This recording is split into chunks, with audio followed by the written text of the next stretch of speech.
අපි දා කිව්වා වාතයෙන් එන ප්‍රධානම රෝගයක් ගැන ඒ තමයි අර්සස්. අර්සස් කොහොමද ඇති වෙන්නේ කියලා. ඉතින් අපි අද අර්සස් කොහොමද ඇති වෙන්නේ කියලා කතා කරලා බලමු.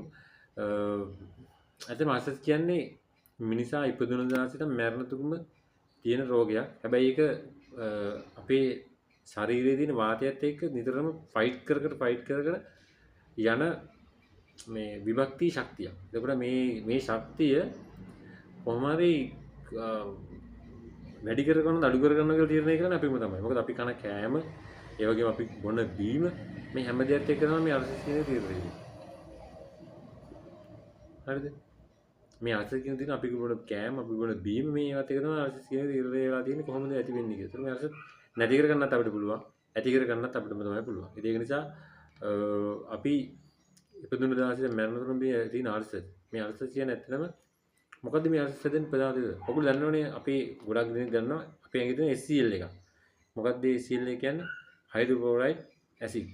එහෙම කියන හයිඩ්‍රෝක්ලෝරයිඩ් ඇසිඩ් එක තමයි තියෙන්නේ. එහෙම නැත්නම් අපි හයිඩ්‍රෝක්ලෝරයිඩ් අම්ලය කියලා කියනවා. හරි. ඕක අපේ ඉන්නේ කොහොමද? සෑම අපි උස්ම ගන්න තප්පර 20කට සැරයක්ම හයිඩ්‍රෝක්ලෝරයිඩ් එක නිෂ්පාදනය වෙනවා අපේ. ආමාශයට ඉහළින්.